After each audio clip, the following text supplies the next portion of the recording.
ഉൽപ്പത്തിയുടെ പുസ്തകം 49-ാമത്തെ അധ്യായം 22 മുതൽ 24 വരെയുള്ള വേദഭാഗങ്ങൾ നമുക്ക് വായിച്ചു കേൾക്കാം. യോസഫ് ഫലപ്രദമായ ഒരു വൃക്ഷം, നീരുറവിനരികെ ഫലപ്രദമായ ഒരു വൃക്ഷം തന്നെ. അതിൻ്റെ കൊമ്പുകൾ മതിലിന്മേൽ പടരുന്നു. വില്ലാളികൾ അവനെ വിഷമിപ്പിച്ചു. അവർ എയ്തു അവനോട് പൊരുതി. അവൻ്റെ വില്ല് ഉറപ്പോടെ നിന്നു. അവൻ്റെ ഭുജം യാക്കോബിൻ വല്ലഭൻ്റെ കയ്യാൽ ബലപ്പെട്ടു. ഇസ്രായേലിൻ്റെ പാറയായ ഇടയൻ്റെ നാമത്താൽ തന്നെ. ജോസഫ് ഫലപ്രദമായ ഒരു വൃക്ഷം, നീരുറവിനരികിൽ ഫലപ്രദമായ ഒരു വൃക്ഷം തന്നെ. അതിന്റെ കൊമ്പുകൾ മതിലിന്റെ മേൽ പടരുന്നു. വില്ലാളികൾ അവനെ വിഷമിപ്പിച്ചു. അവർ എയ്തു അവനോട് പൊരുതി. അവന്റെ വില്ല് ഉറപ്പോടെ നിന്നു. അവന്റെ ഭുജം യാക്കോബിന്റെ വല്ലഭന്റെ കയ്യാൽ ബലപ്പെട്ടു.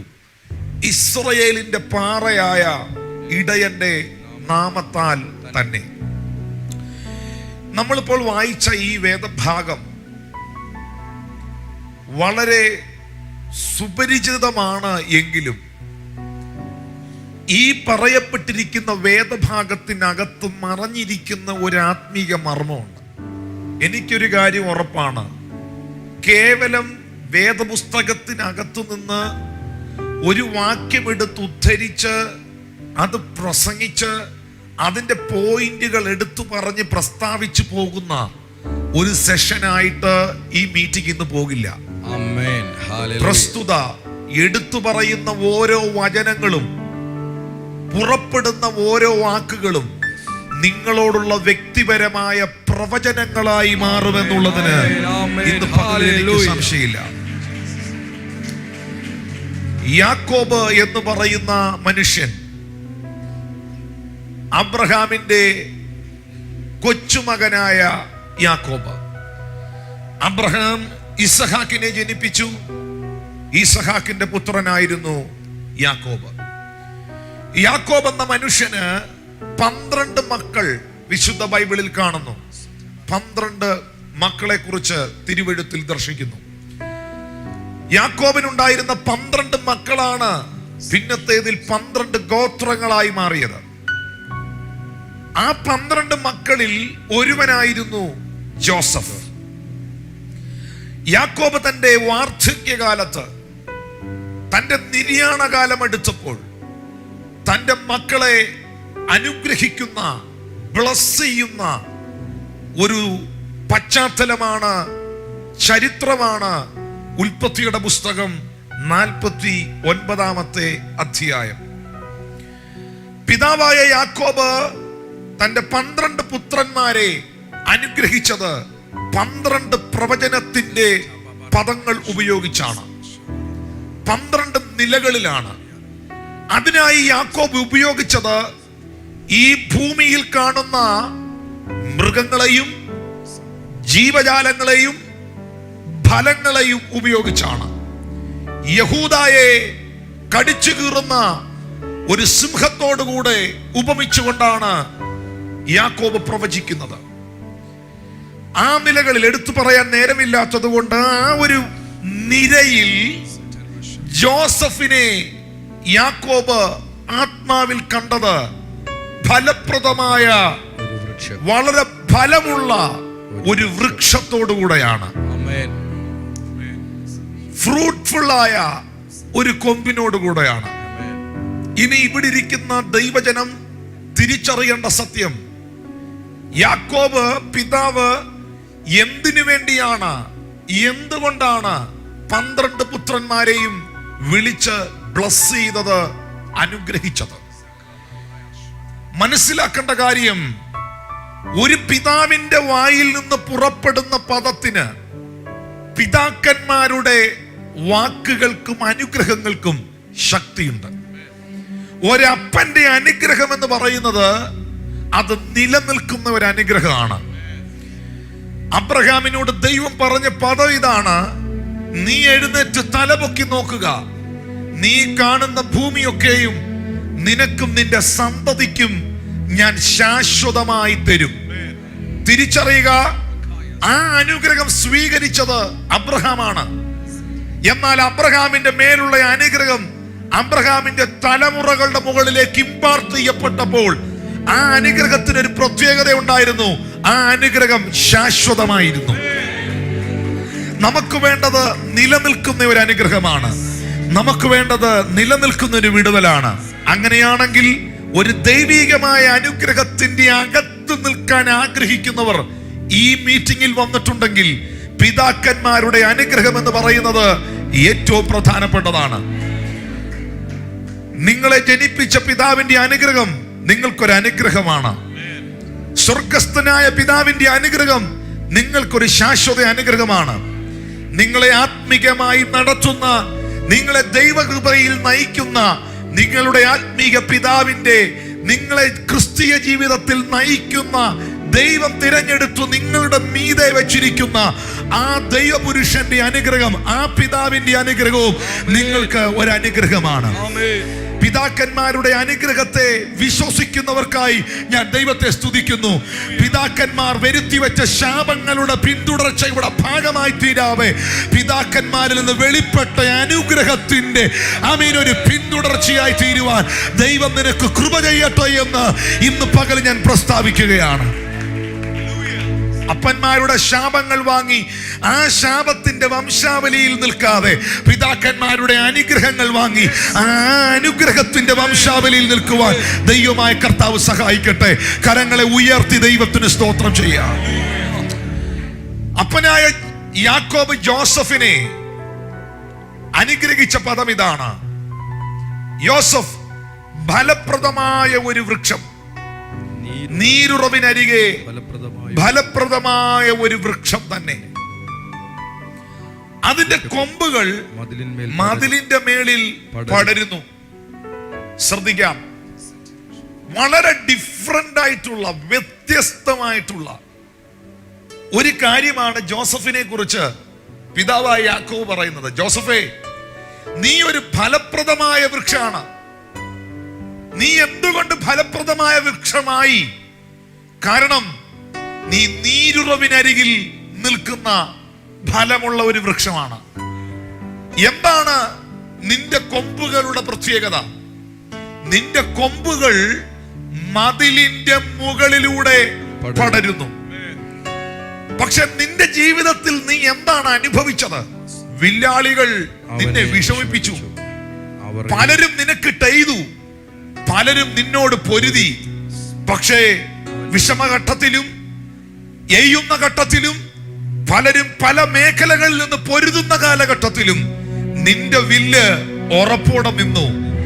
നിന്റെ ഭുജം യാക്കോബിന്റെ വല്ലഭന്റെ കയ്യാൽ, നിന്റെ അപ്പന്റെ ദൈവത്തിന്റെ കയ്യാൽ, നിന്റെ പിതാവിന്റെ ദൈവത്തിന്റെ കയ്യാൽ ബലപ്പെട്ടു. ഇസ്രായേലിന്റെ പാറയായ ഇടയന്റെ നാമത്തിൽ തന്നെ. 22-ാമത്തെ വചനത്തിൽ, വാക്യത്തിൽ കാണുന്നു, ജോസഫ് ഈസ് എ ഫ്രൂട്ട്ഫുൾ ബോ. അവൻ ഫലമുള്ള ഒരു വൃക്ഷം. ദൈവം നമ്മളെ കുറിച്ച് ആഗ്രഹിക്കുന്നത് കേവലം ഒരു വൃക്ഷമായിരിക്കാനല്ല. ദൈവം നമ്മളെ കുറിച്ച് ആഗ്രഹിക്കുന്നത് ഫലമുള്ള ഒരു വൃക്ഷമായിരിക്കാനാണ്. ഇതൊരു വെളിപ്പാടാണ്. This is a mystery, this is a revelation. ഞാൻ തുടക്കത്തിലേ പറഞ്ഞു, അപ്പനായ യാക്കോബ് പുത്രന്മാരെ കുറിച്ച് പ്രവചിച്ച പ്രവചനാനുഗ്രഹമാണിത്. ഇതൊരു വെളിപ്പാടാണ്. നമുക്കറിയാം ജോസഫ് ഒരു മരമല്ലെന്ന്, നമുക്കറിയാം ജോസഫ് ഒരു ട്രീ അല്ലെന്ന്, ജോസഫ് ഒരു മനുഷ്യനാണെന്ന് നമുക്കറിയാം. പക്ഷേ ആത്മാവ് കാണുന്നത് അവനെ ഫലമുള്ള ഒരു വൃക്ഷമായിട്ടാണ്. ഹല്ലേലൂയ. എന്താണ് ആ വൃക്ഷത്തെ കുറിച്ച് ഇങ്ങനെ പറഞ്ഞത്? അവന്റെ കൊമ്പുകൾ മതിലിന്റെ മേൽ പടരുന്നു. എന്താ മതില്? മതിലെന്ന് പറയുന്നത് അതിർത്തിയാണ്, പരിധിയാണ്.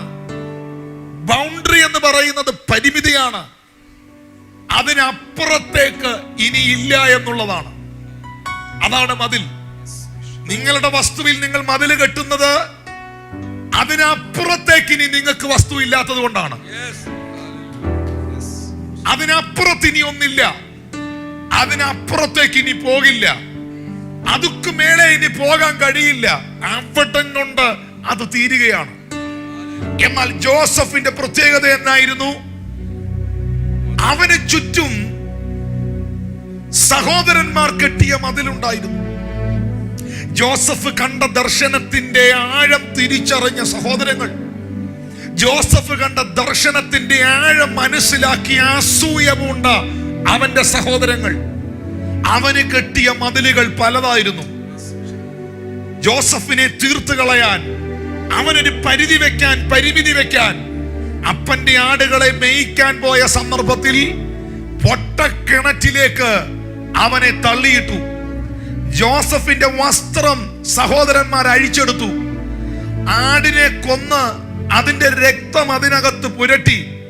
കണ്ണിന്റെ കാഴ്ച നഷ്ടപ്പെട്ട അപ്പന്റെ അടുക്കൽ ചെന്ന് സഹോദരന്മാർ പറഞ്ഞു, അയ്യോ അപ്പച്ച, പിതാവേ, ഞങ്ങളുടെ സഹോദരൻ, നിന്റെ മകനായ ജോസഫ് മരിച്ചുപോയി. അവൻ വനത്തിനകത്ത് വെച്ച് ദുഷ്ടമൃഗങ്ങളുടെ കയ്യിൽ അകപ്പെട്ടുപോയി. അവൻ എന്നേക്കുമായി നഷ്ടപ്പെട്ടു. അവന്റെ സഹോദരങ്ങൾ അസൂയ പൂണ്ട് അവനെതിരെ കെട്ടിയ ഒന്നാമത്തെ മതിൽ പൊട്ടക്കിണർ എന്ന മതിലായിരുന്നു. എന്നാൽ അഭിഷേകമുള്ളവനെ, വാഗ്ദത്തമുള്ളവനെ, വിളിയുള്ളവനെ, ദർശനമുള്ളവനെ, ദൈവത്താൽ നിയോഗിക്കപ്പെട്ടവനെ, ദൈവത്തിന്റെ അരുളപ്പാടുകൾ ആത്മാവിൽ കേട്ടവനെ, പൊട്ടക്കിണറിന്റെ പരിമിതികൾ ഒതുക്കുവാൻ കഴിയത്തില്ലെന്ന് സ്വർഗം തിരിച്ചറിഞ്ഞ് അന്ന് രാത്രിയിൽ അവനെ പൊട്ടക്കിണറ്റിൽ വലിച്ചിട്ട സഹോദരങ്ങൾക്ക് അസ്വസ്ഥതയുണ്ടായി, അസ്വസ്ഥരായി. രാത്രിയിൽ സഹോദരന്മാർ ഒന്നിച്ച് തീരുമാനിച്ചു അവനെ പൊട്ടക്കിണറ്റിൽ ഇടണ്ടായിരുന്നു. കാരണം അവരുടെ അകത്ത് അവർക്ക് അസ്വസ്ഥതയുണ്ടായി. ആമീൻ. ചെവി തുറന്ന് ഈ ദൂത് കേൾക്കുന്നവർക്കായി ദൈവത്തെ സ്തുതിക്കുന്നു. ദൈവം വിളിച്ചവനെ, ദൈവം തിരഞ്ഞെടുത്തവനെ, ദൈവം അനുഗ്രഹിക്കാൻ നിശ്ചയിച്ചവനെ, ദൈവം മാനിക്കാനും ഉപയോഗിക്കാനും പദ്ധതി ഒരുക്കിയവനെ, ആരൊക്കെ എന്തൊക്കെ പ്ലാനുകൾ നടത്തിയാലും, ആരൊക്കെ അവനെതിരെ പൊട്ടക്കിണറുകൾ ഉണ്ടാക്കിയാലും, ആരൊക്കെ അവനെതിരെ വിരോധമായി എഴുന്നേറ്റാലും, അതിനകത്തുനിന്ന് അവനെ വിടുവിച്ച് അവന്റെ വാഗ്ദത്തത്തിൽ എത്തിക്കുന്ന ഒരു ദൈവമുണ്ടെന്ന് ഇന്ന് പകൽ തിരിച്ചറിയുന്ന ദൈവമക്കൾ ആധരം തുറന്ന് സൈന്യങ്ങളുടെ ദൈവത്തിന് നന്ദി പറ. എന്റെ ദൈവം എന്നെ സ്നേഹിക്കുന്നു, എന്റെ ദൈവം എനിക്ക് വാഗ്ദത്തം നൽകിയിരിക്കുന്നു, എന്റെ ദൈവം എന്നെ മാനിക്കുന്ന ദൈവമാണ്, എന്റെ ദൈവത്തിന് ഞാൻ പ്രിയപ്പെട്ടവനാണ്, എന്റെ ദൈവത്തിന് ഞാൻ പ്രിയപ്പെട്ടവളാണ്. ഈ ബോധം നിന്റെ അകത്തുണ്ടെങ്കിൽ ഉലകം മുഴുവൻ നിനക്കെതിരായാലും ദൈവം നിനക്ക് അനുകൂലമെങ്കിൽ ഇന്ന് പകൽ നിനക്ക് പ്രതികൂലമാരുമില്ല എന്ന സത്യത്തെ തിരിച്ചറിയുന്ന ദൈവമക്കൾ കരങ്ങൾ അടിച്ച് അതരം തുറന്ന് സൈന്യങ്ങളുടെ ദൈവമായ യഹോവേ ഇന്ന് പകൽ ആരാധിച്ചാട്ടെ. Come on.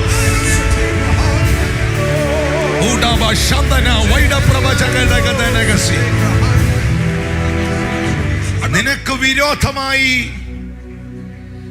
അസൂയ പൂണ്ട് ശത്രു പ്ലാനുകൾ ചെയ്തെങ്കിൽ, ഏതു കരങ്ങൾ നിന്നെ പൊട്ടക്കിണറ്റിലേക്ക് വലിച്ചെറിഞ്ഞോ, ഏതു കരങ്ങൾ നിന്നെ പൊട്ടക്കിണറ്റിൽ തള്ളിയിട്ടോ, ഏത് ഹൃദയങ്ങൾ അതിനു വേണ്ടി പ്ലാൻ ചെയ്തോ, അതേ ഹൃദയത്തിന്റെ കരങ്ങളുടെ ആലോചനയെ തിരിച്ചു ചലിപ്പിക്കുന്ന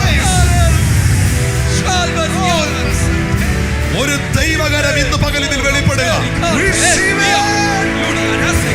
ഇന്ന് പകലിൽ ആരോടോ ദൈവത്തിന്റെ ആത്മ പ്രവചിക്കുന്നു, നിനക്ക് പ്രതികൂലമായി അടിച്ച ചില കാറ്റുകൾ നിനക്ക് അനുകൂലമായി അടിക്കാൻ പോവാ. In the name of Jesus.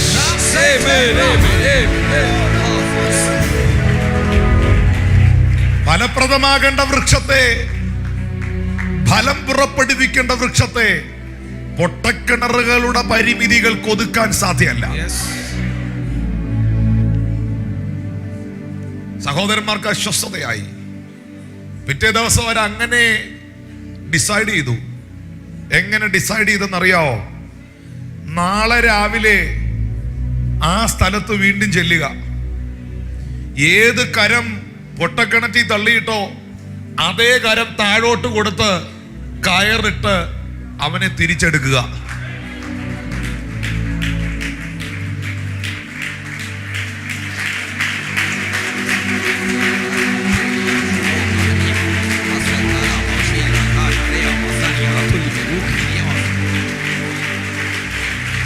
ഇതാരോടോ ഉള്ള പ്രവചനമാണ്.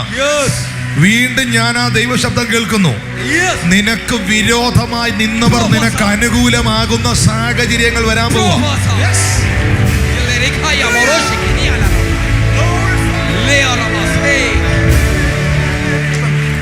പൊട്ടക്കിണറ്റിൽ നിന്ന് എടുത്തു. അവര് ചിന്തിച്ചു, ആരോഗ്യമുള്ള ഒരു ചെറുപ്പക്കാരനാണ് ഇവനെ മിസ്രൈമ്യർക്ക് ഇനി വീട്ടിലോട്ട് കൊണ്ടുപോകാൻ പറ്റില്ല. കാരണം അപ്പനെയും വീട്ടുകാരെ ഇൻഫോം ചെയ്ത് കഴിഞ്ഞു ജോസഫ് മരിച്ചെന്ന്, നീ അവസാനിച്ചെന്ന്. ഇനി തിരിച്ച് വീട്ടിൽ കൊണ്ടുപോകാൻ പറ്റിയല്ല.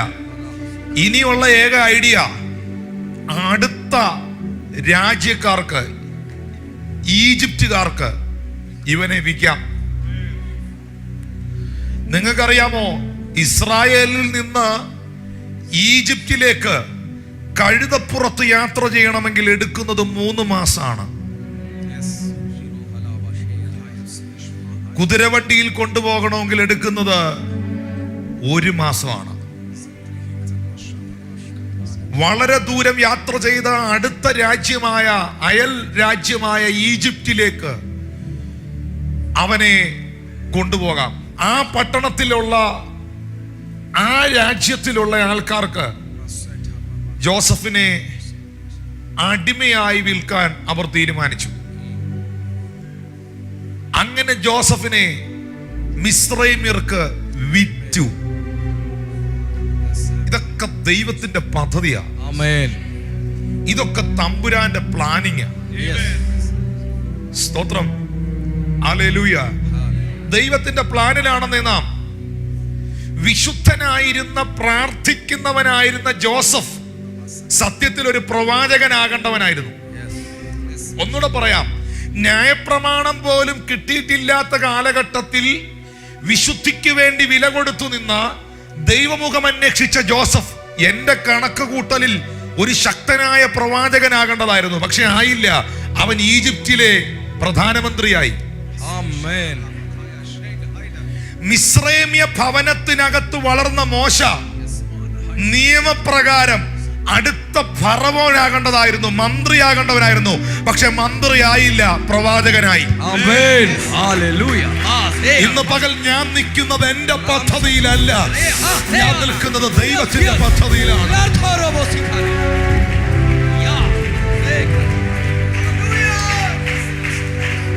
വളരെ ഗൗരവമുള്ള വിഷയങ്ങൾ കർത്താവ് ഇന്ന് പകൽ ഇവിടെ കൈമാറുകയാണ്. ജോസഫിനെ മിസ്രൈമ്യർക്ക് വിറ്റു. അടുത്ത മതില്, ഒന്നാമത്തെ മതില് പൊട്ടക്കിണർ, അവിടം കൊണ്ട് തീരേണ്ടതാ. രണ്ടാമത്തെ മതിൽ മിസ്രൈമ്യ അടിമച്ചന്ത. വസ്ത്രമഴിച്ച് വസ്ത്രരഹിതനായി മിസ്രൈമ്യ അടിമച്ചന്തയിൽ നിൽക്കുന്ന ജോസഫിനെ നിങ്ങൾക്ക് കാണാൻ പറ്റും അല്ലേ? ഒന്നാമത് അവന്റെ വസ്ത്രം സഹോദരന്മാർ പറിച്ചു കീറി എടുത്തോണ്ട് പോയി. ഇപ്പൊ അവന് തുണിയില്ല, വസ്ത്രമില്ല. അവന്റെ ഡ്രസ്സാ ചോരേ മുക്കി അപ്പനെ കൊണ്ട് കാണിച്ചത്. ഇപ്പൊ അവനെ വസ്ത്രരഹിതനായിട്ടാണ് മിസ്രൈമ്യ അടിമച്ചന്തക്കാർ ഒരു അടിവസ്ത്രം മാത്രം ഇട്ട് അവനെ കൊണ്ടുപോവുക തെരുവിലൂടെ. സഹോദരന്മാർ അവന്റെ ഉടുപ്പ് വലിച്ചു കീറുമ്പം മിസ്രൈമ്യ അടിമച്ചന്തയിൽ അടിവസ്ത്രം ധരിച്ച് ഉടുപ്പില്ലാതെ നിൽക്കുമ്പോൾ, കാരണം അടിമയുടെ ശരീരം കണ്ട വിലക്കെടുക്കുന്നേ, ആരോഗ്യമുള്ളവനെ നോക്കി എടുക്കുന്നേ, ആരോഗ്യത്തിനനുസരിച്ച വില. വീട്ടിലോട്ട് കൊണ്ടുപോകുന്നത് കിടന്നുറങ്ങാനല്ല, ജോലി ചെയ്യാനാ. ആരോഗ്യമുള്ളവന് നല്ല വില കിട്ടും. സഹോദര, നീ നിന്റെ സഹോദരന്റെ ഉടുപ്പ് പറിച്ചെടുക്കുമ്പോഴും, വസ്ത്രരഹിതനായി തുണിയില്ലാതെ അവൻ ഈജിപ്തിൽ നിൽക്കുമ്പോഴും നീ അറിഞ്ഞില്ല, സ്വർഗത്തിലെ തയ്യക്കടയിൽ അവനൊരു മന്ത്രിക്കുപ്പായം ദൈവം തയ്പ്പിക്കുന്നത്. നീ തുണിയില്ലാതവനെ പട്ടണത്തിൽ നിർത്തിയിരിക്കുമ്പം നീ അറിഞ്ഞില്ല, സ്വർഗത്തിലെ തയ്യക്കടയിൽ, സ്വർഗത്തിലെ തുണിക്കടയിൽ അവനൊരു മന്ത്രിക്കുപ്പായം എന്റെ ദൈവം തയ്പ്പിക്കുന്നത്. മിസ്രൈമ്യ അടിമച്ചന്തയിൽ ജോസഫിനെ പരസ്യമായി നിർത്തി പുച്ഛിക്കുന്ന അവിടുത്തെ പട്ടാളക്കാരും ഭരണാധികാരികളും, മാറി നിക്കടാ, അങ്ങോട്ട് മാറി നിക്കടാ, ഇങ്ങോട്ട് നിക്കടാ, അങ്ങോട്ട് നിക്കടാ, ആ പണി എടുക്കടാ എന്നിവനെ കൊണ്ട് പറയിക്കുമ്പോൾ നാളെ ഇറങ്ങി നിന്ന് ഇവനെ സല്യൂട്ട് അടിക്കേണ്ടതാണെന്ന് അവന്മാർ ഞാൻ അറിഞ്ഞില്ല. ഇന്ന് പകൽ നിന്റെ ചരിത്രത്തെ തിരുത്തി. ഇത് വിശ്വസിച്ച് നിങ്ങളിത് വിശ്വസിച്ചില്ലെങ്കിൽ ഞാനിത് കൊണ്ടുപോവാ. ഈ ദൂത് ടിനു ജോർജ് പാസ്റ്റർ കൊണ്ടുപോവാ. ഇന്ന് പകൽ നിന്റെ ചരിത്രത്തെ ദൈവം ഒരത്ഭുതമാക്കി മാറ്റും. ഇന്നിന്റെ പൊട്ടക്കിണറും ഇന്നിന്റെ അടിമച്ചന്തയും, ഒന്നുകൂടെ പറയാം, ഇന്നിന്റെ പൊട്ടക്കിണറും ഇന്നിന്റെ അടിമച്ചന്തയുമല്ല നിന്റെ ഭാവി തീരുമാനിക്കുന്നത്. വിളിക്കപ്പെട്ടവന്റെ പ്രതിസന്ധി പരാജയപ്പെട്ടതിന്റെ ലക്ഷണമല്ല, അവൻ വിജയിക്കാൻ പോകുന്നതിന്റെ ലക്ഷണമാണ്. വിളിക്കപ്പെട്ടവന്റെ പ്രതിസന്ധി പരാജയപ്പെട്ടതിന്റെ ലക്ഷണമല്ല, അവൻ വിജയിക്കാൻ പോകുന്നതിന്റെ ലക്ഷണമാണ്.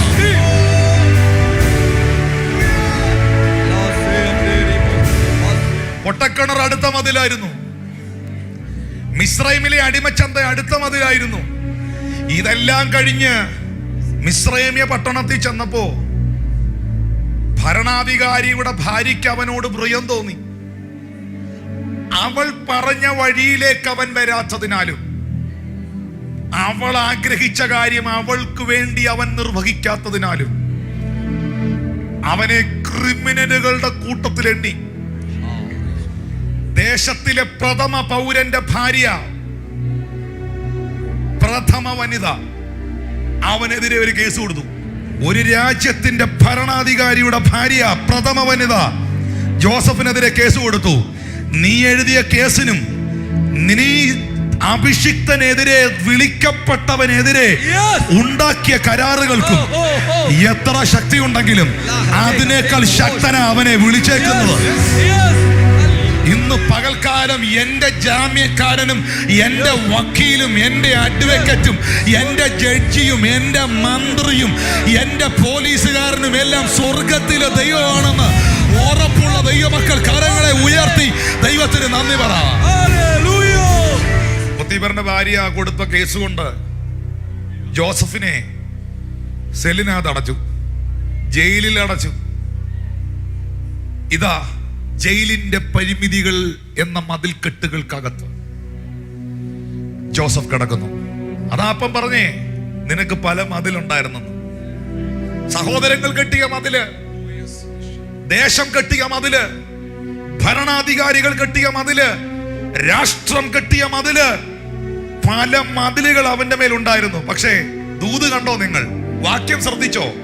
പുസ്തകം ശ്രദ്ധിച്ചോ? ജോസഫിന് വിരോധമായി വെളിപ്പെട്ട ഒരു മതിലുകളും പൊളിയാൻ ജോസഫ് പ്രാർത്ഥിച്ചില്ല. ജോസഫിന് വിരോധമായി വെളിപ്പെട്ട ഒരു മതിലുകളും ഇല്ലാതാകാൻ ജോസഫ് ആഗ്രഹിച്ചില്ല. അവൻ അറിയായിരുന്നു അവന്റെ ദൈവം ഈ മതിലിന്റെ മേളിലൂടെ അവനെ വളർത്തും. അതിന്റെ കൊമ്പുകൾ മതിലിന്റെ മേൽ പടരുന്നു. നിങ്ങൾ പലർക്കും, ചിലർക്കല്ല പലർക്കും ഒരു തണലാവും.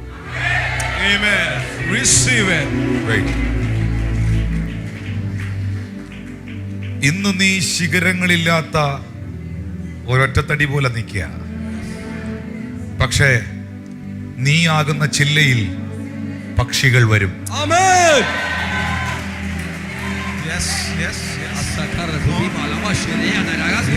ജാതികളുടെ സമ്പത്ത് നിന്റെ അടുക്കൽ വരും.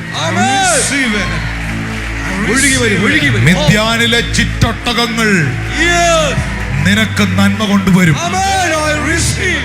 നിന്റെ വാതിലുകൾ അടയപ്പെടാതിരിക്കേണ്ടതിന് അതെപ്പോഴും നിന്റെ മുമ്പിൽ തുറന്നിരിക്കും.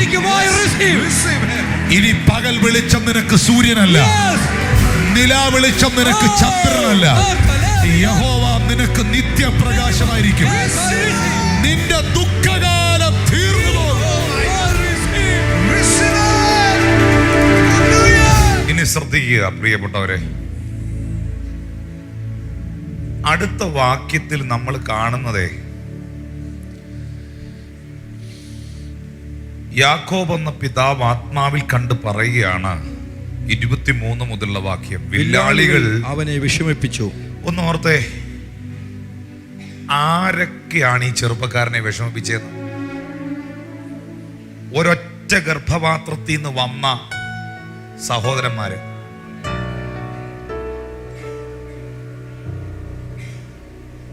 ഒരു രാജ്യം, ഒരു സംസ്ഥാനം, ഒരു രാജ്യത്തിലെ പ്രഥമ പുരുഷന്റെ ഭാര്യ, ഇങ്ങനെ പല നിലകളിൽ ജോസഫ് കഷ്ടത അനുഭവിച്ചിട്ടുണ്ട്. ഞാനിന്ന് ഇവിടെ നിൽക്കുമ്പോൾ ഒന്ന് രണ്ട് കാര്യങ്ങൾ ആത്മാവ് സംസാരിക്കുന്ന നിലകളിൽ എനിക്ക് അറിയാൻ പറ്റുന്നത് ഞാൻ പറയുകയാണ്. ഒന്ന്, പക്ഷേ അത് ഒരു ലൈവ് റെവലേഷനാണ്. വിശുദ്ധനായ ജോസഫ് പ്രവാചകനാകേണ്ടവൻ പ്രധാനമന്ത്രിയായി. അടുത്ത പ്രധാനമന്ത്രി, അടുത്ത ഫറവോനാകേണ്ട മോശ പ്രവാചകനായി.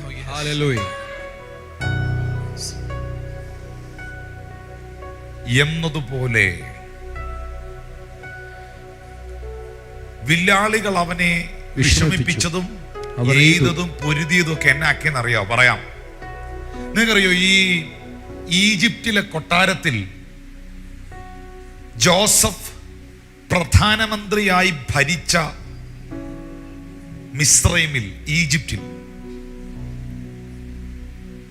ആ കൊട്ടാരത്തിനകത്ത് പലരും വന്നിട്ടുള്ളത് ഇതിനേക്കാൾ മനോഹരമായ ചുവന്ന റെഡ് കാർപ്പറ്റിലൂടെ ആയിരിക്കാം. ആരും കൊട്ടാരത്തിനകത്ത് രാജസന്നിധിയിൽ മതിലിയാടി വരില്ല, വളഞ്ഞ വഴി വരില്ല.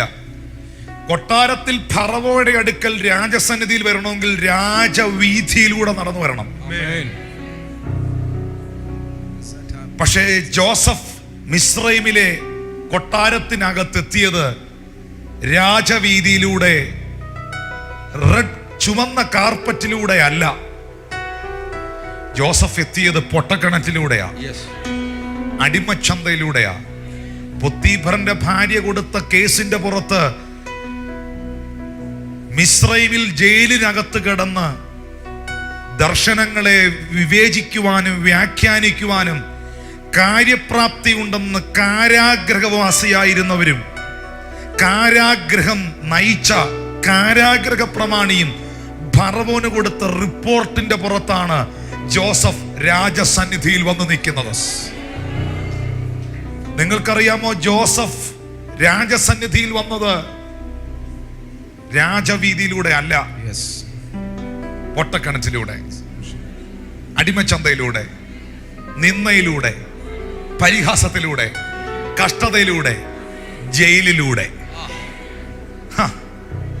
മര്യാദയ്ക്ക് വന്ന ഒരുത്തനും അവിടുത്തെ പ്രധാനമന്ത്രിയാകാൻ പറ്റിയിട്ടില്ല. പ്രതിസന്ധിയിലൂടെ യാത്ര ചെയ്തവനാണ് പ്രധാനമന്ത്രിയായത്. ഇന്ന് പകലിൽ ഈ ദൂതിനകത്തുന്ന ഒരു പ്രവചനം, പ്രതിസന്ധിയിലൂടെ പോയവനെല്ലാം ഒരു പ്രമോഷൻ ഉണ്ട്.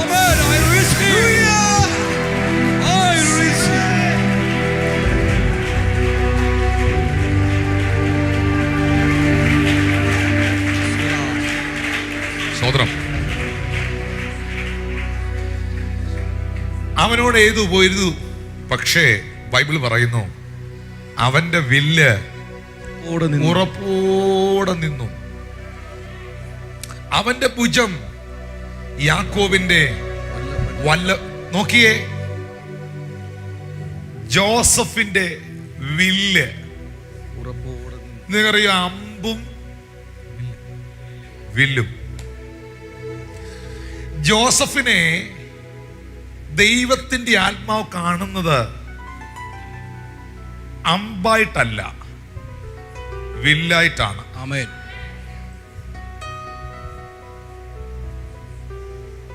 വില്ലിന്റെ പ്രത്യേകത എന്നാന്നറിയാവോ?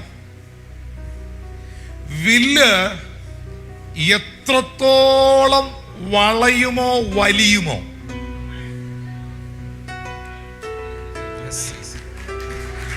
വില്ല് എത്രത്തോളം വളയുമോ വലിയുമോ, അമ്പ് അത്രത്തോളം ശക്തമായി പോയിരിക്കും.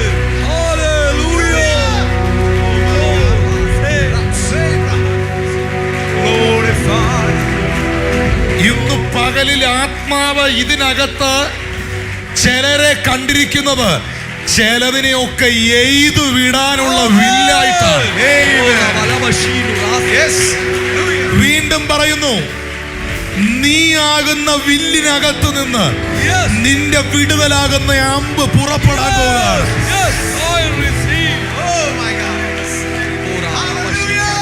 അത് ലക്ഷ്യം വെച്ച് പോകുന്നത് നിന്റെ വാതിലുകളെ നിനക്കായി തുറക്കാനാണ്.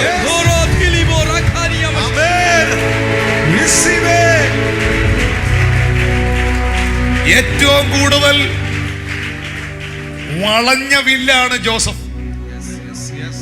ഏറ്റവും കൂടുതൽ വലിഞ്ഞ വില്ലാണ് ജോസഫ്.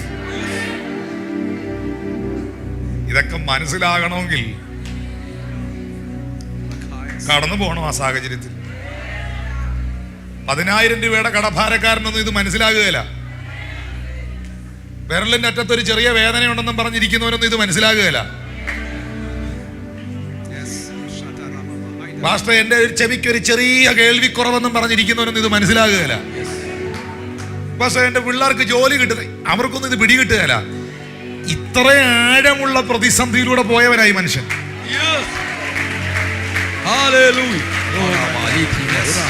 ജോസഫ് ആകുന്ന വില്ല് നല്ല വലിഞ്ഞു. കേട്ടോ കേട്ടോ കേട്ടോ, ഇതാ ജോസഫ് ആകുന്ന വില്ലിനെ അവന്റെ സാഹചര്യം നല്ലോണം വളച്ചു. ജോസഫ് ആകുന്ന വില്ലിനെ സാഹചര്യം ഒത്തിരി പുറകോട്ട് വലിച്ചു. ഇനി കേട്ടോണം,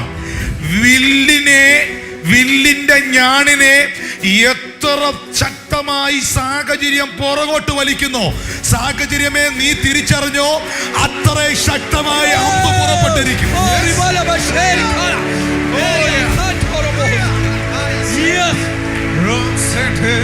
അയ്യോ, പിടികിട്ടിയില്ല, പലർക്കും പിടികിട്ടിയില്ല.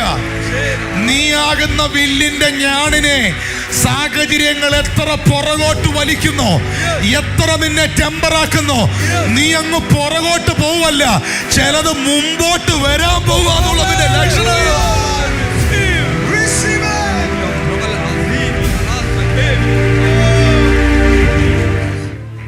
സഹോദരങ്ങളെ, പ്രിയമുള്ളവരെ,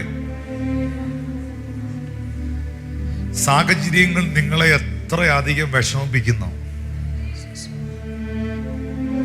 അവസ്ഥകൾ എത്രയധികം പരിതാപകരമാകുന്നു. വിളിക്കപ്പെട്ടവരുടെ ശ്രദ്ധയ്ക്ക്, ദൈവത്താൽ വിളിക്കപ്പെട്ടവരുടെ മാത്രം ശ്രദ്ധയ്ക്ക്, വിളിക്കപ്പെട്ടവന്റെ പ്രതിസന്ധി പരാജയപ്പെട്ടതിന്റെ ലക്ഷണമല്ല.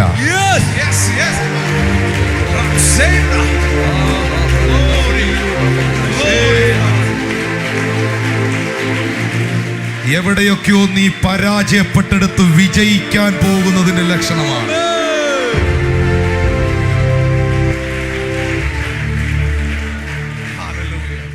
ഈ പ്രശ്നം വരുമ്പോഴേ കൊമ്പ് പടരേണ്ടതല്ല, വാഴേണ്ടതല്ലേ പറയുന്നേ. ഭയങ്കര ചൂട് തട്ടുമ്പം വൃക്ഷത്തിന്റെ ഇലയെല്ലാം കൂടെ തളർത്ത് നിൽക്കുവോ, വാടി നിൽക്കുവോ? വാടിക്കും അല്ലേ? അത്രയെങ്കിലും പറഞ്ഞല്ലോ, സ്തോത്രം.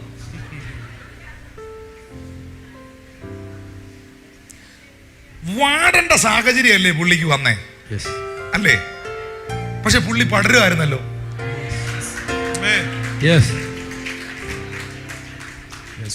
അപ്പൊ അതിനകത്ത് എന്തോ ഒരു സാധനം പറഞ്ഞിരിപ്പില്ലേ? നിങ്ങൾ ശ്രദ്ധിക്കാത്തൊരു സംഭവമുണ്ട്. ആ ശ്രദ്ധിക്കാത്ത സാധനം ഞാൻ കാണിച്ചു തരാം. 22ാമത്തെ വാക്യത്തിലാണ് പറഞ്ഞിരിക്കുന്നത്. ജോസഫ് ഫലപ്രദമായ ഒരു വൃക്ഷം, നീരുറവിനരികെ ഫലപ്രദമായ ഒരു വൃക്ഷം തന്നെ. ഉണ്ടോ അതിനകത്ത്? പറ. സ്വത്രം ഉറപ്പാണോ? വാടാഞ്ഞത് എന്താ അപ്പം? തളരാഞ്ഞത് എന്താ അപ്പോ? തളർത്തുന്ന സാഹചര്യങ്ങളിലും തളരാതെ പുറകോട്ട് വലിക്കുന്നതോറും ഈ സാധനം മുന്നോട്ട് പോവാം. ആമേൻ. സത്യാന്നേ. കർത്താവിന്റെ ദാസനെ ഇതൊക്കെ ശ്രദ്ധിക്കേണ്ട കാര്യ. പുള്ളിയെ സഹോദരന്മാരുടെ ഇടയിൽ കൊച്ചനിയനാ, ഏറ്റവും ഇളയ കൊച്ചിന്റെ തൊട്ടുമേളിലുള്ള ആളാ, 11ാമത്തെ കശിയാ. പക്ഷെ മൂത്ത ചേട്ടന്മാർക്കൊക്കെ പുള്ളിയെ ഭയങ്കര പേടിയായിരുന്നു. സഹോദരന്മാർക്കെല്ലാം പുള്ളിയോട് കണ്ണുകടിയായിരുന്നു. കാരണം വീട്ടിലെ സ്റ്റാർ പുള്ളിയായിരുന്നു. അതാ ഫേവർ എന്ന് പറയുന്നത്. ഇനി ഈ പുള്ളിയെ പിടിച്ച് അടിമച്ചന്തയെ കൊണ്ടുപോയിട്ടു. അടിമച്ചന്തയിലെ ഏറ്റവും നല്ല സ്റ്റാർ പുള്ളിയായിരുന്നു. പിന്നെ ഈ പുള്ളിയെ പൊത്തിപ്പറിന്റെ ഭാര്യ കേസ് കൊടുത്തുകൊണ്ട് ജയിലിൽ ഇട്ടു. ജയിലിലെ നേതാവ് പുള്ളിയായിരുന്നു.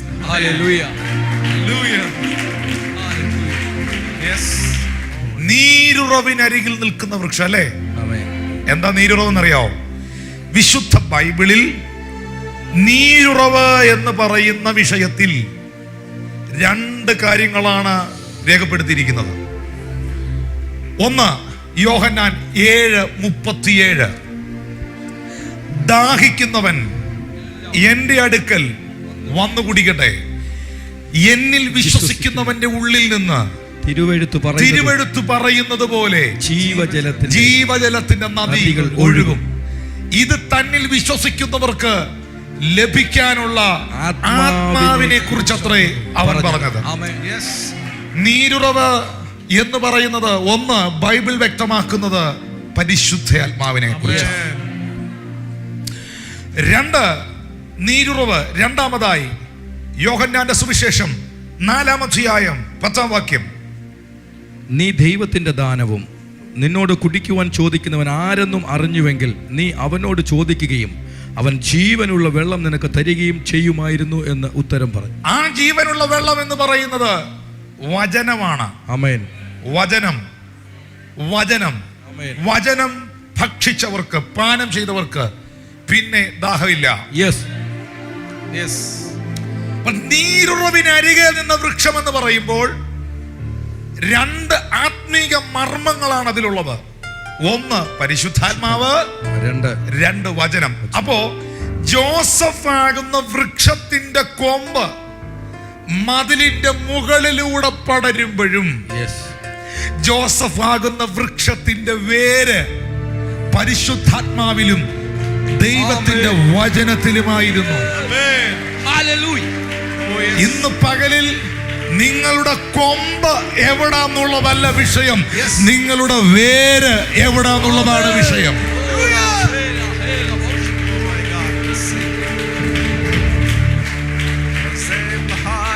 നിങ്ങളുടെ വേര് എവിടെയാണ്? നിങ്ങൾ എന്തിലാണ് വേരിറക്കിയിരിക്കുന്നത്? ക്രിസ്തുവിൽ വേരിറക്കിയിരിക്കുന്നവരിവിടെ ഉണ്ടോ? വചനത്തിൽ വേരിറക്കിയിരിക്കുന്നവരിവിടെ ഉണ്ടോ? പരിശുദ്ധാത്മാവിൽ വേരിറക്കിയിരിക്കുന്നവരിവിടെ ഉണ്ടോ? അവരെ മാത്രം നോക്കി ഞാൻ പറയാം, ഒരു സാഹചര്യത്തിനും നിന്നെ ക്ഷീണിപ്പിക്കാൻ കഴിയത്തില്ല.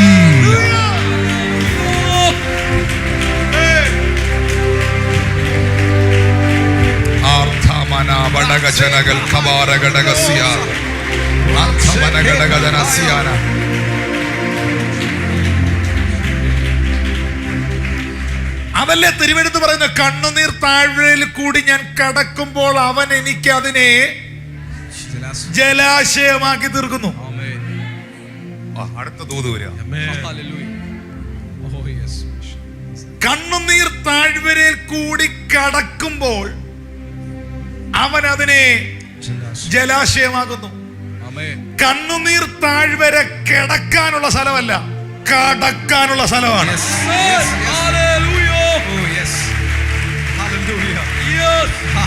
കണ്ണുനീർ താഴ്വര താമസിക്കാനുള്ള സ്ഥലമല്ല, ജസ്റ്റ് പാസ് ചെയ്തു പോകാനുള്ളതാണ്. പക്ഷേ ജലാശയമാണ് നിന്റെ destiny.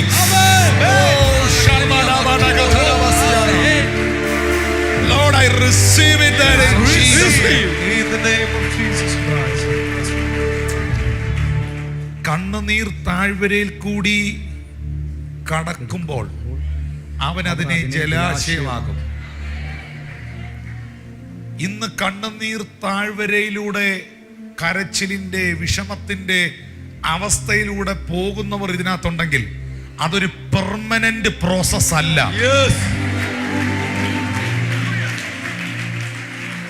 You are just passing.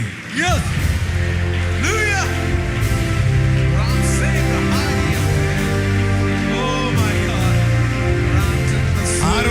ദൈവാത്മാ പ്രവചിക്കുന്നു, നിന്റെ വിലാപത്തെ അവൻ നൃത്തമാക്കും. That is just a process, just passing. Yes. പക്ഷേ നിന്നെ കാത്തിരിക്കുന്ന ഒരു ജലാശയമുണ്ട്. Yes. ജലാശയത്തിന്റെ പ്രത്യേകത എന്നാ?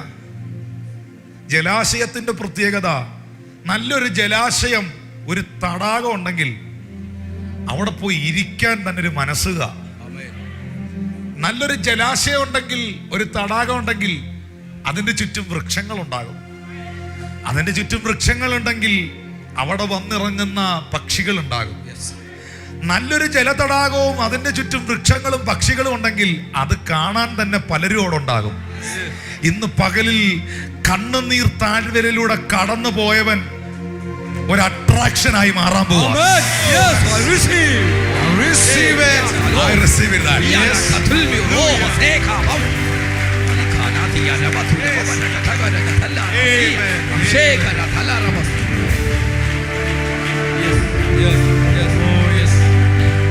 കണ്ണുനീർ താഴ്വരയിലൂടെ കടന്നുപോയ ആരെങ്കിലും ഇന്ന് പകൽ ഈ സന്ദേശം കേൾക്കുന്നെങ്കിൽ ജലാശയം പോലൊരു അട്രാക്ഷനായി, ഒരു ടൂറിസ്റ്റ് പ്ലേസ് ആയി.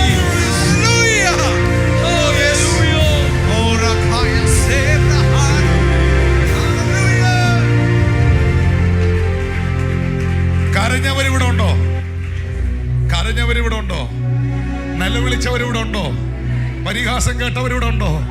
ഒറ്റയ്ക്കാരും അറിയാതെ രാത്രി നിലവിളിച്ചവരും, തലയണ കണ്ണുനീര് കൊണ്ട് നനച്ചവരും, ബൈബിൾ കണ്ണുനീര് കൊണ്ട് കുതിർത്തവരും ഇതിനകത്ത് ഇരിപ്പുണ്ടെങ്കിൽ ഇന്ന് പകൽ നിന്നെ നോക്കി ദൈവാത്മാ പ്രവചിക്കുന്നു, നീ പലർക്കും ഒരു അട്രാക്ഷൻ ആകാൻ പോവുകയാണ്.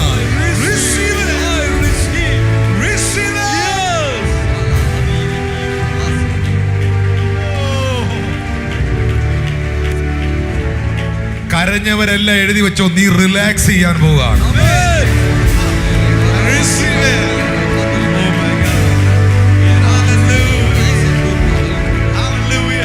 ദൈവമക്കളെ, എൻ്റെ പ്രിയപ്പെട്ട സഹോദരങ്ങളെ, യേശുക്രിസ്തുവാകുന്ന നീരുറവിനരികെ നിൽക്കുന്ന മക്കളെ, വചനത്തിനകത്ത് വേരിറക്കി നിൽക്കുന്നവരെ, ഇനി ഏതൊക്കെ വ്യക്തികൾ എഴുന്നേറ്റാലും, എന്തെല്ലാം സാഹചര്യങ്ങൾ വന്നാലും, ഇനി അങ്ങ് ഭൂമി പിളർന്നങ്ങ് താഴോട്ട് കൊണ്ടുപോകുവാന്നൊന്ന് പൊട്ടക്കിണറ്റിനകത്തോട്ട് പോയാലും നീ ആകുന്ന ഇല വാടുകേല.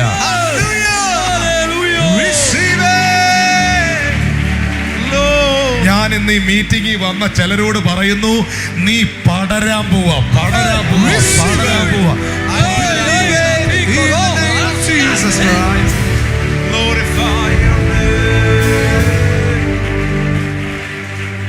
ഒരു കാര്യം പറഞ്ഞു നിർത്തുക. സങ്കീർത്തന പുസ്തകം 1-ാം അധ്യായം, ഈ ഫലമുള്ളത് ആ വൃക്ഷം എവിടാ നിൽക്കുന്നതെന്ന് നമുക്ക് നോക്കാം. 2-3 വാക്യം ഒന്ന് വായിച്ചേ.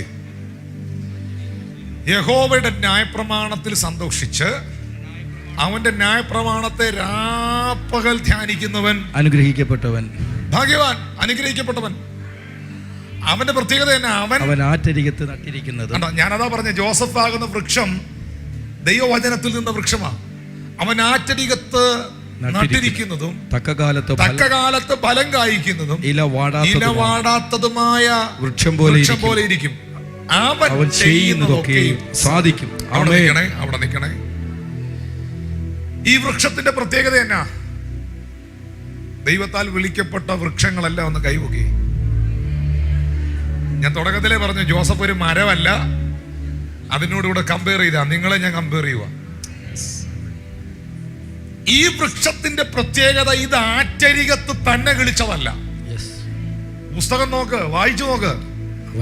ഇത് ആറ്റരികത്ത് ഏതെങ്കിലും പക്ഷി കാഷ്ടിച്ച കാഷ്ടത്തിനകത്തുനിന്ന് കിളിച്ചു വന്നതല്ല, നട്ടിരിക്കുന്നത്. ഇത് ആറ്റരികത്ത് നട്ടിരിക്കുന്നതാണ്. ആമേൻ, ഹല്ലേലൂയ. ഇത് ഏതോ ഒരു കൈ നട്ടതാ. നട്ടത് ഏത് കൈയാണോ, നട്ട കൈ അതിനെ വളർത്തിയിരിക്കും.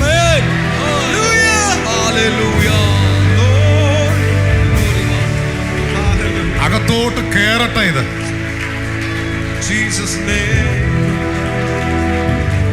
ആമോസ് എന്ന പ്രവാചകൻ പറഞ്ഞു, ഞാൻ പ്രവാചകനും അല്ലായിരുന്നു, പ്രവാചക ശിഷ്യനുമല്ലായിരുന്നു, ഞാൻ ഇടയനും കാട്ടത്തിപ്പഴം പൊറുക്കുന്നവനുമായിരുന്നു. പക്ഷെ യഹോവയുടെ കൈ എന്നെ പിടിച്ചു. ഏതു കൈയാണോ എന്നെ പിടിച്ചത്, കാട്ടത്തിപ്പഴം പൊറുക്കുന്നവൻ പ്രവാചകനായി. ഏതു കൈയാണോ എന്നെ പിടിച്ചത്, ആ കൈ എന്നെ വളർത്തും. ഏതു കൈയാണോ എന്നെ പിടിച്ചത്, ആ കൈ എന്നെ ഉയർത്തും. ഏതു കൈയാണോ എന്നെ നട്ടത്, ആ കൈ എന്നെ നിലനിർത്തും. അതിന്റെ ഇല വാടുകയില്ല. അവൻ ചെയ്യുന്നതൊക്കെയും സാധിക്കും. Whatsoever he do shall prosper. നമ്മള് ഇത് ഏറ്റെടുക്കണം. ഞാൻ എന്നാത്തി തൊട്ടാലും അത് ബ്ലെസ്സിങ് ആവും. ആമേൻ. ഇനി ഒരു വാക്യം കൂടെ ആ ടിവിയിലോട്ട് നോക്കിയാൽ, ഇവിടുത്തത് എനിക്ക് കാണാം, അവിടുത്തെ കാണാം, ഒരു പദം ഞാൻ അതിനകത്ത് കാണിച്ചു തരാം. നിങ്ങൾ ഇംഗ്ലീഷൊക്കെ അത്യാവശ്യം വായിക്കാൻ അറിയുന്നില്ലേ? തക്ക കാലത്ത് ഫലം കായ്ക്കുന്നതും എന്ന് മലയാളത്തിൽ വായിച്ചോ? ഇംഗ്ലീഷിൽ for is fruit in is season എന്നൊരു പദം കണ്ടോ? Fruit in each season. Season എന്ന് വായിച്ചോ? സീസൺ വായിച്ചോ? ഓക്കെ, ഇങ്ങോട്ട് നോക്കി. എല്ലാത്തിനും ദൈവം വെച്ചിരിക്കുന്ന ഒരു തക്ക കാലമുണ്ട്. ആമേൻ. ഒരു സീസൺ. സീസൺ ഇല്ലാത്ത ഒറ്റ സാധനമേ ഉള്ളൂ, സുവിശേഷം. ആമേൻ.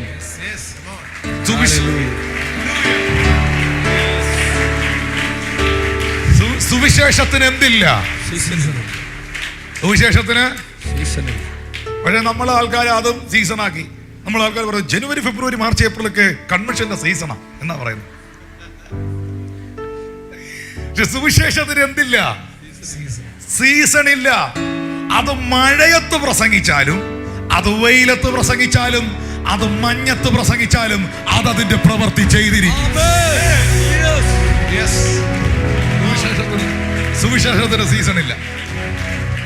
അത് റെസ്റ്റോറന്റിൽ ഇരുന്ന് പറഞ്ഞാലും, അത് ബസ് സ്റ്റാൻഡിൽ നിന്ന് പറഞ്ഞാലും, അത് ആശുപത്രിയിൽ നിന്ന് പറഞ്ഞാലും, അത് വഴിയോരത്ത് നിന്ന് പറഞ്ഞാലും, അത് കടയിൽ നിന്ന് പറഞ്ഞാലും, അത് കമ്പോളത്തിൽ നിന്ന് പറഞ്ഞാലും, അത് അതിന്റെ പ്രവൃത്തി ചെയ്തിരിക്കും.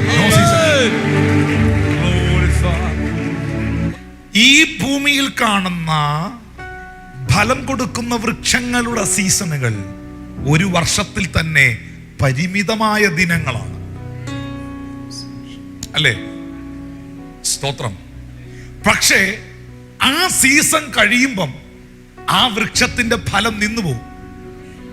പിന്നെ അടുത്ത സീസണിലെ ഫലം ഉണ്ടാകും. പക്ഷെ ദൈവം വെക്കുന്ന തക്കകാലം, ദൈവം വെക്കുന്ന സീസൺ എന്നാണെന്നറിയോ?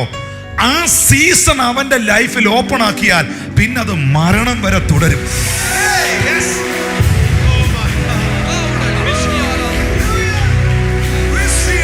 പിന്നെ അവൻ യാത്ര ചെയ്യുന്നത് ആ സീസണിലാണ്. ഓ കരമടിച്ച്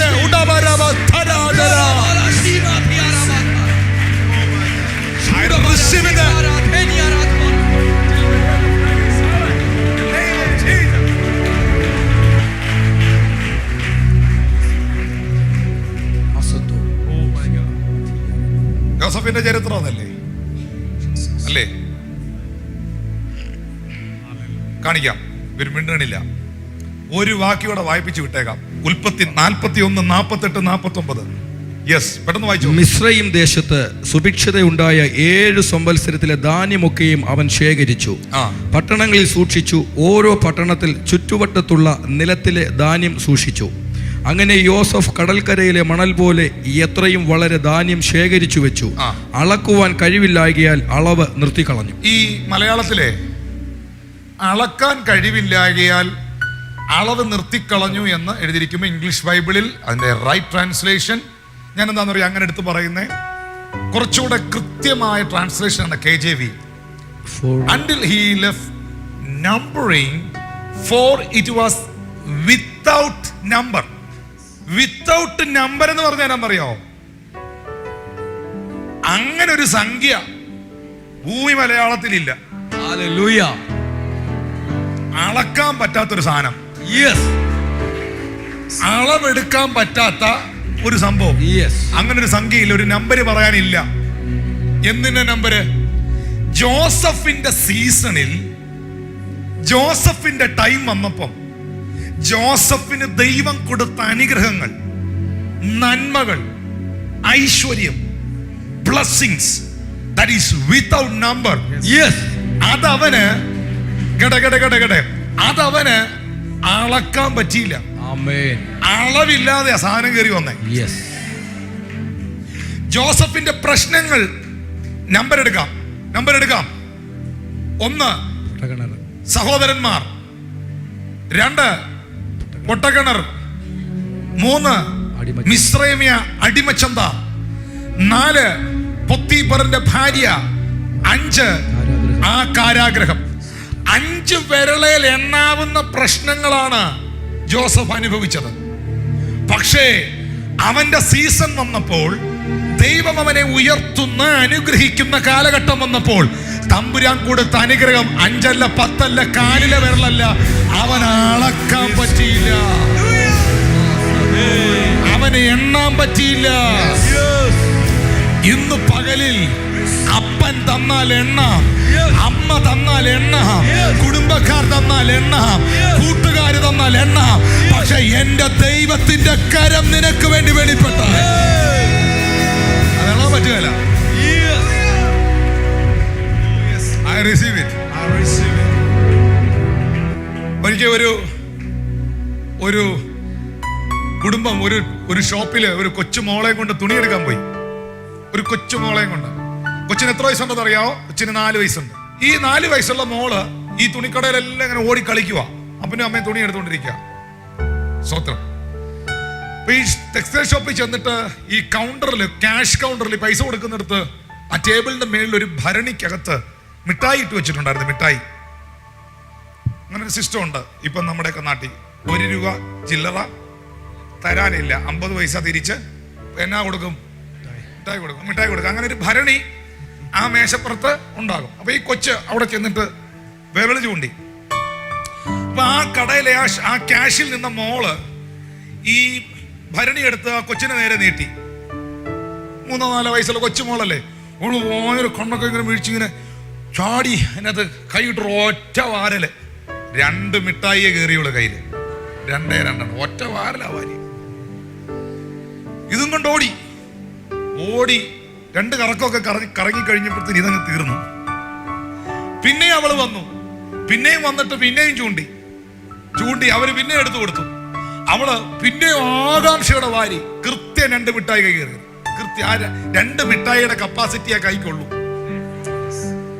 2 മിഠായി എടുത്തു, ഉളവും കൊണ്ട് ഓടി, അതും തീർത്തു. പിന്നെ അവൾക്ക് ഒരു 10 മിനിറ്റ് കഴിഞ്ഞ് കറങ്ങി അതിന്റെ ഫ്രണ്ടിൽ വന്നപ്പോ അതിന്റെ മാനേജർക്ക് മനസ്സിലായി, വലിയൊരു പുരുഷനായിരുന്നു, ഈ കൊച്ചിന് ഈ മുട്ടായി ഇഷ്ടപ്പെട്ടെന്ന്. പുള്ളി എന്നായെന്നറിയോ? പുള്ളിയുടെ വലിയ കൈ ആ കുപ്പിക്കകത്തിട്ടു, വാരി അവളുടെ കയ്യിലോട്ട് കൊടുത്തു. അവിടെ 2 കൈയും നിറഞ്ഞു. അവള് പാവാട എടുത്ത് ഇങ്ങനെ പിടിച്ചു, പാവാട നിറഞ്ഞു. കൊച്ച അനങ്ങാൻ വയ്യാതെ പോവാ. എന്നാന്നറിയാമോ? വലിയ കരം അവക്ക് വേണ്ടി വെളിപ്പെട്ടതാ. എന്റെ കൈ കൊണ്ട് ഞാൻ വാരിയാൽ അത് പരിമിതമായിരിക്കും. പക്ഷെ ആ വലിയ കരം എനിക്ക് വേണ്ടി വെളിപ്പെട്ടാൽ അതെനിക്ക് താങ്ങാൻ കഴിയുന്നതിനും അപ്പുറമായിരിക്കും. ഇതുപോലെ തിരിച്ചറിയുന്നവർക്കായി ഞാൻ ദൈവത്തെ സ്തുതിക്കുന്നു. ആ കരത്തെ ഇന്ന് പകൽ കാണുന്ന എത്ര പേരുണ്ട് ഇവിടെ? എന്റെ കരം എടുത്താൽ അതിനകത്ത് ലിമിറ്റേഷനാ. കുടുംബക്കാർ തന്ന ലിമിറ്റേഷനാ, നാട്ടുകാർ തന്ന ലിമിറ്റേഷനാ, അപ്പനോ അപ്പന്റെ വീട്ടുകാരോ അമ്മ വഴിക്കാരോ ഭർത്താവിന്റെ വഴിക്കാരോ ഭാര്യയുടെ വീട്ടുകാരോ തന്നാൽ ലിമിറ്റേഷനാ. പക്ഷേ എന്റെ ദൈവം തന്നാൽ നിനക്ക് അളക്കാൻ കഴിയത്തില്ലെന്ന് ഇന്ന് പകൽ ഞാൻ പ്രവചിക്കുകയാണ്. In the name of Jesus. ജോസഫേ, നീ ഫലപ്രദമായ ഒരു വൃക്ഷമായി. ആമേൻ. കാരണം നീ വചനമാകുന്ന പരിശുദ്ധാത്മാവാകുന്ന നീരുറവിനരികെ നിന്നതാ. കേവലം രോഗശാന്തി പ്രാപിക്കാൻ വന്നവരോടും കേവലം പ്രവചനം കേൾക്കാൻ വന്നവരോടും ഞാൻ അറിയിക്കുന്നു, കേവലം ഒരു പ്രവചനം കേട്ടതുകൊണ്ടോ കേവലം ഇന്നൊരു സൗഖ്യം കിട്ടി, അയ്യോ എന്റെ ആ നടുവേന എവിടെ പോയെന്ന് എനിക്കറിയത്തില്ല, എൻ്റെ കൈവേദന എവിടെ പോയെന്ന് എനിക്കറിയത്തില്ല, എൻ്റെ മുഴ എങ്ങോട്ട് പോയെന്ന് എനിക്കറിയത്തില്ല. അത് കിട്ടിയത് കൊണ്ടോ നിലനിൽക്കുന്ന ഒരു ദൈവിക അനുഗ്രഹമാണത് എന്ന് ചിന്തിക്കരുത്. ഇന്ന് പകൽ നീയാകുന്ന കൊമ്പ് പടരണമെങ്കിൽ, ആ കൊമ്പ് വാടാതിരിക്കണമെങ്കിൽ, നാളെ മറ്റൊരു പ്രതിസന്ധി നിന്റെ ജീവിതത്തിൽ വന്നാലും നീ നിലനിൽക്കണമെങ്കിൽ, നീയാകുന്ന വൃക്ഷത്തിന്റെ വേര് ക്രിസ്തുവിൽ ഇറങ്ങണം. നീയാകുന്ന വൃക്ഷത്തിന്റെ വേര് വചനത്തിൽ ഇറങ്ങണം. നീയാകുന്ന വൃക്ഷത്തിന്റെ വേര് പരിശുദ്ധാത്മാവിൽ ഇറങ്ങണം. ഇന്ന് പകലിൽ ഏൽപ്പിക്കപ്പെടുന്ന എത്ര പേര് ഇതിനകത്തുണ്ട്, അവർക്കായി ഞാൻ ദൈവത്തെ സ്തുതിക്കുന്നു. ദൈവദാസനെ, കേവലം ഒരു സൗഖ്യത്തിന് വേണ്ടിയോ കേവലം ഒരു വിടുതലിന് വേണ്ടിയല്ല ഇന്ന് പകൽ ഞാൻ ഇവിടെ നിൽക്കുന്നത്. ജോസഫിനെ പോലെ ദൈവവുമായിട്ട് ബന്ധമുള്ളവനായി തീരുവാൻ എന്നെ സമർപ്പിക്കുന്നു പറയുന്നവർ കരങ്ങളെ ഉയർത്തി നല്ലൊരു ഹല്ലേലൂയ പറ.